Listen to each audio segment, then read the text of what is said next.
एक बार एक गांव में सूखा पड़ गया। सूखे की वजह से सारी फसलें खराब हो गईं। गांव के सारे तालाब और कुएं भी सूखने लगे।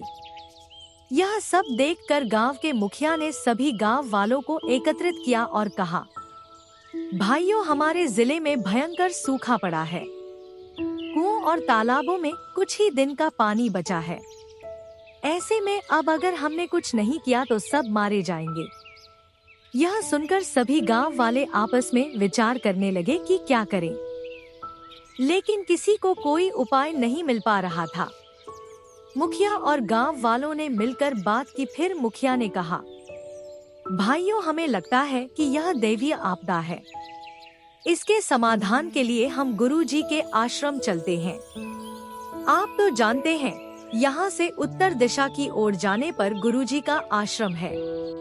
वहाँ जाकर उनसे ही कोई समाधान पूछते हैं।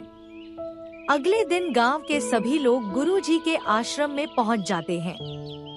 वहाँ जाकर देखते हैं कि एक छोटी सी झील के किनारे बहुत से साधु बैठे तपस्या कर रहे हैं। पास ही कुछ साधु हवन कर रहे हैं। चारों ओर हरियाली ही हरियाली थी। गांव के मुखिया ने एक साधु से पूछा, साधु बाबा, गुरुजी कहाँ मिलेंगे? क्या काम है आपको? मुखिया ने अपने गांव की सारी परेशानी बता दी। यह सुनकर साधु ने कहा, आप लोग विश्राम करें, गुरुजी अभी ध्यान मुद्रा में हैं। कुछ देर बाद मैं उन्हें आपके आने की सूचना दूंगा। मुखिया और गांव वाले वहीं हरी हरी घास पर बैठ गए। ऊपर पेड़ों की छाया थी, नीचे हरी घास। चारों ओर खुशी का माहौल देखकर सब अपना दुख भूल गए।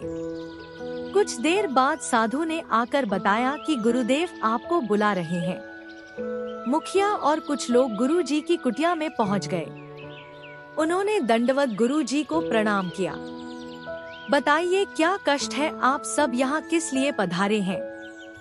मुखिया ने सारी बात बता दी। यह तो प्रभु की इच्छा है, मैं इसमें क्या कर सकता हूँ। जिस जीव का समय पूरा हो जाता है वह भगवान की शरण में चला जाता है। जाओ, श्री हरि का नाम जपो, वही तुम्हारे कष्ट का निवारण करेंगे। गुरुजी, हम सूखे की मार झेल रहे हैं। फसलें हमारी नष्ट हो चुकी हैं। हमारा परिवार भूखों मर रहा है। आप भगवान का नाम जपने की बात कर रहे हैं। ऐसे में भगवान का नाम कैसे जप सकते हैं? यह सुनकर गुरुजी हंसने लगे। अच्छा तो ठीक है, मैं तुम्हें अपने आश्रम के सबसे छोटे साधु, जिसकी उम्र 5 वर्ष है, उसे तुम्हारे साथ भेज देता हूँ। वह तुम सबकी ओर से नाम जप करेगा, जिससे बारिश हो जाएगी। लेकिन मेरी एक शर्त है, उस बालक को कोई कष्ट नहीं होना चाहिए। वह वहाँ केवल 8 दिन रहेगा। आपको उसकी सेवा करनी होगी। अगर वो आपकी सेवा से प्रसन्न हो गया तो हरि भी प्रसन्न हो जाएंगे। गुरुजी ने उस 5 वर्ष के साधु को अपने पास बुलाया और उसके कान में कुछ कहा।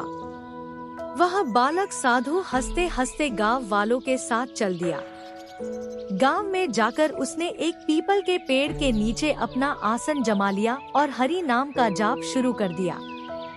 सभी गांव वाले उसके लिए तरह तरह के फल, मिठाइयाँ, दूध, दही लेकर उसके पास पहुंचने लगते हैं। कोई अपने घर से दरी, चादर लेकर पहुंचता है, लेकिन वह छोटा साधु केवल हरि का नाम जाप करता रहता है।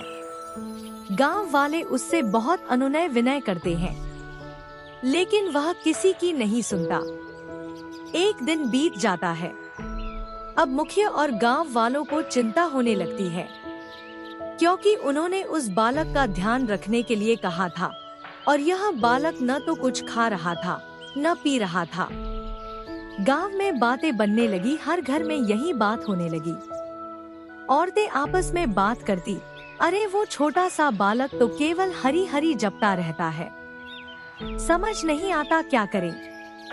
इधर गांव के मुखिया और गांव वाले बार बार उसके पास जाते और बोलते, महाराज हरी हरी बाद में जप लेना, पहले कुछ खा लो। पूरा गांव यही बातें बना रहा था। इसी तरह 7 दिन बाद जाते हैं। सभी गांव वाले बालक के समीप बैठकर रोने लगते हैं और प्रार्थना करने लगते हैं, महाराज हमें बारिश नहीं चाहिए, लेकिन आपको कुछ हो गया तो हम गुरुजी को क्या मुंह दिखाएंगे, इसलिए हरी हरी छोड़कर कुछ खा लीजिए। पूरा गांव बैठ यही प्रार्थना करने लगता है, हे प्रभु, हे श्री हरि, इस बालक का उपवास पूरा करवा दीजिए। पूरी रात बैठने के बाद सुबह काले काले बादल उमड़ आए और कुछ ही देर में झमाझम बारिश होने लगी। लेकिन गांव वाले बारिश भूलकर वह बालक भीग न जाए, इसलिए वे बांस खड़े करके छप्पर बनाने में लग गए। हे प्रभु श्री हरि, हम तो पहले ही से परेशान थे, आपने बारिश और करा दी, इस बारिश को बंद कर दीजिए। कहीं यह भूखा बालक बारिश में भीग गया, बहुत चिंता बढ़ जाएगी। यह सब देखकर उस साधु बालक ने आंखें खोल दी और कूदकर खड़ा हो गया। मेरा काम हो गया, आपके गांव में बारिश हो गई, अब मैं चला। वह बालक आगे आगे चल रहा था, पूरा गांव उसके पीछे पीछे आश्रम तक पहुंच गया। मुखिया जी, आपकी परेशानी खत्म हो गई, अब क्यों आए हो? मुखिया और पूरा गांव गुरुजी के पैरों में गिर गया। गुरुजी, आपके इस नन्हे साधु ने न तो कुछ खाया और न कुछ पिया, केवल हरि हरि का जाप करता रहा। हमें तो कुछ भी ध्यान नहीं रहा, हम तो इसे बचाने में लगे रहे। हमारे कारण इसे बहुत कष्ट हुआ, हमें क्षमा कर दीजिए। इस बालक को मैंने ही उपवास करने के लिए कहा था, यह तो कई महीने का उपवास रख सकता है, यहाँ तो केवल 8 दिन ही हुए थे। अब दूसरी बात सुनो। इसकी चिंता में पूरा गांव हरि हरि बोलता रहा, जिससे प्रभु श्री हरि ने तुम्हारी पुकार सुन ली और बारिश हो गई। चाहे तुम इसे बचाने के लिए ही सही, लेकिन खुद भूखे प्यासे रहकर इसकी चिंता में मुंह से हरि हरि बोलते रहे। इससे तुम्हारे सारे पाप नष्ट हो गए।